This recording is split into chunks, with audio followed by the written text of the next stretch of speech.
নমস্কার, আমি তাপসী। তাপসীর রান্নাঘরে সকলকে অনেক স্বাগত জানাই। চলে এসেছি আবার একটি সম্পূর্ণ নতুন রেসিপি নিয়ে। আজকের রেসিপিটি একদম অন্যরকম, ভীষণই সহজ কিন্তু খেতে একদম অসাধারণ লাগে। তো দেখুন, এখানে নিয়েছি লাল শাক। এই লাল শাকগুলো ডাঁটাগুলো একটু বড় বড় হয়ে গেছে, যার জন্যই এই রেসিপিটি আমি করব। এর ডাঁটাগুলো কিন্তু ভীষণ নরম। আর সাথে এই দেখুন, আমি নিয়ে নিয়েছি 4-5টা সিম, কাঁচা লঙ্কা, একটা ছোট আলু, একটা কাঁচকলা নিয়েছি, অর্ধেকটা বেগুন। সব সবজিগুলোও কেটে নেব আর শাকটাও কেটে নেব। আর এই যে ইলিশ মাছের মাথাটা নিয়েছি, এটা দিয়েই এই রেসিপিটি আজকে আমি করব। আর কোনো কিছুই লাগে না ভাতের সঙ্গে খাওয়ার জন্য। দেখুন, এখানে আমি লম্বা লম্বা করে, মানে একটু বড় বড় করে, আঙুল সমান করে শাক, লাল শাকের ডাঁটা সমেত এটাকে আমি কেটে নিয়েছি। আর ভীষণ নরম এগুলো। আর দেখুন, সিম, বেগুন এগুলো সবই একটু লম্বা লম্বা করে আমি কেটে নিয়েছি। আর এই রান্নাটা খুব একটা মশলার প্রয়োজন নেই। চলুন, এখানে 1/2 চামচ জিরে আর 2টো কাঁচা লঙ্কা শিলে এটাকেও বেটে নিয়েছি। এর বেশি আর কোনো কিছু লাগবেও না তেমন।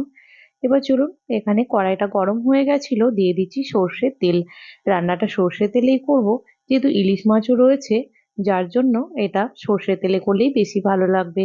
মাথাটা, মানে ইলিশ মাছের মাথাটা আমি একদিন নুন হলুদ আগে মাখাইনি, যার জন্য তেলটা গরম হতেই নুন হলুদটা আমি তেলের ওপরই দিয়ে দিয়েছি। দিয়ে দিলাম এবার মাছের মাথাটা। এবার মিডিয়াম আঁচে উল্টে পাল্টে ভালো করে ভেজে নেব। দেখুন, উল্টে পাল্টে ভালো করে ভেজে নিয়েছি। এবার এটাকে একটা পাত্রে আমি নামিয়ে নেব। আর কিন্তু তেল এখানে দেব না, যে তেলটা রয়েছে এটাতেই হয়ে যাবে। এবার ফোড়নের জন্য দিয়ে দিলাম একটুখানি 5 ফোড়ন, আর দিয়ে দিলাম একটা শুকনো লঙ্কা। এবার ভালো করে একটুখানি ফোড়নটাকে আমি নাড়িয়ে নেব। আর আঁচটা কিন্তু এখন একদম লোতে দিয়ে দিয়েছি। আর ব্যাস, ফোড়নটা একদম রেডি হয়ে গেছে। চলুন, একে একে সব সবজিগুলো এবার কড়াইয়ের মধ্যে আমি দিয়ে দেব।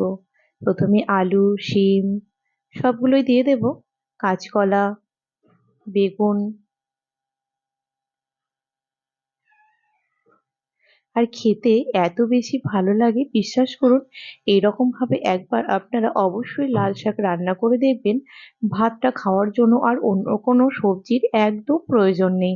চলুন, সবজিগুলো সব দিয়ে দিয়েছি।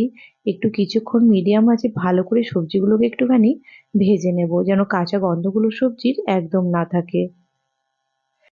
চলুন, ভালো করে সবজিগুলো দেখুন ভেজে নিয়েছি। আর এই শীতকালে কত পরিমাণে এই যে শাক পাওয়া যায় বিভিন্ন ধরনের। এই শীতকালটা চলে গেলে শাককে বড্ড মিস করা হয়। তো সবজিগুলো এখানে ভাজা হয়ে গেছে। পরিমাণ মতো নুন হলুদ দিয়ে দিলাম।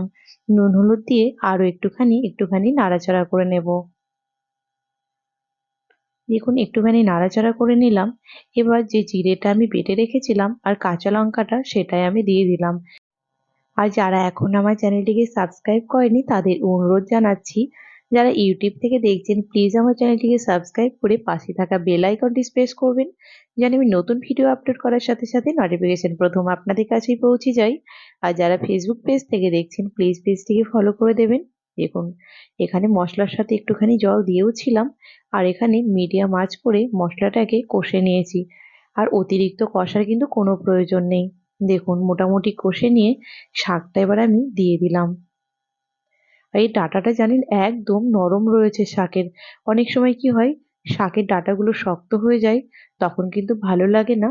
আর এই শাকটা কিন্তু ভীষণ ভালো, ডাঁটাটাও কিন্তু একদম নরম রয়েছে। চলুন, ভালো করে এবার নাড়াচাড়া করে নেব। আর শাকটা একটু ঢাকা দিলেই একদম কমে যাবে। শাক তো কমে অল্পই হয়ে যায়।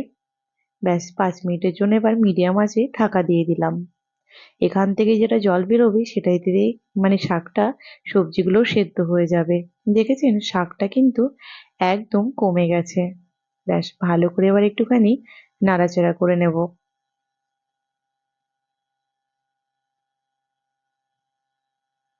চলুন, আবার একটুখানি এবার ঢাকা দিয়ে দেব। ব্যাস, আবারও মিনিট 5-এর মতো ঢাকা দিয়ে দিয়েছিলাম। এবার ভালো করে একটুখানি আমি নাড়াচাড়া করে নেব, একটুখানি কষে নেব। শাকটা তো আগে কষেছিলাম না। ব্যাস, এই নাড়াচাড়া করতে করতে শাকটাও খুব সুন্দরভাবে কষা হয়ে যাবে। তারপরে এখানে দেখুন, যে মাছের মাথাটা আমি ভেজে রেখেছিলাম, সেটা ওই পাশে খুন্তি দিয়ে ভালো করে একটুখানি ভেঙে নিলাম। এবার সবজির মধ্যে দিয়ে দিয়েছি, ভালো করে মাছের মাথাটাকে মিশিয়ে নেব। একটু জল আমি ব্যবহার করব এখানে, নয়তো কিন্তু মিশবে না। চলুন একটুখানি গরম জল এবার দিয়ে দিলাম শাকের মধ্যে। খুব একটা জল কিন্তু দেব না। ব্যাস, দেখুন জলটা দিয়েছি কারণ এইটাতে সবজিগুলো সুন্দর সেদ্ধ তো প্রায় হয়েই গেছে, আর একটুখানি মাখো মাখো হবে, তারপর বেশ নামিয়ে নেব। দেখুন কালারটাও কত সুন্দর এসেছে, আর খেতে যে কি অসম্ভব ভালো লাগে, বাস ভালো লাগার কথাটা অনেকবারই বলে দিয়েছি। ব্যাস, এখানে ফোটা শুরু হয়ে গেছে। কয়েকটা কাঁচা লঙ্কা এবার আমি দিয়ে দিলাম, খুব সুন্দর একটা কাঁচা লঙ্কার ফ্লেভারও বেরোবে। ব্যাস, আর দিয়ে দিলাম অল্প একটুখানি মিষ্টি, যেহেতু শাক আর সবজি রয়েছে তাই মিষ্টিটা দিলে একটু স্বাদটা অনেকটাই ব্যালেন্স হয়ে যাবে, আর খেতেও কিন্তু বেশ ভালো লাগবে। দেখুন সুন্দরভাবে এবার নাড়াচাড়া করে দিয়েছি, ঢাকা দিয়ে দিলাম। এবার মিডিয়াম আঁচে দিয়ে দিলাম। ব্যাস 5 মিনিট ঢাকা ছিল, আর দেখুন শাক সবজি সবকিছুর মধ্যে খুব সুন্দরভাবে একটা মাখো মাখো ব্যাপার এসে গেছে।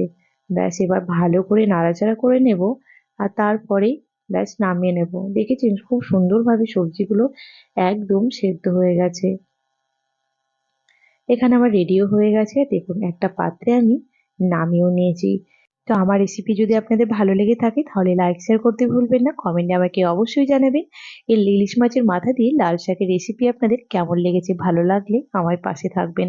তো আজকের রেসিপি এই পর্যন্তই ছিল, দেখা হবে আবার একটি নতুন এপিসোডে। আপনারা সকলেই ভালো থাকবেন, সুস্থ থাকবেন, ধন্যবাদ।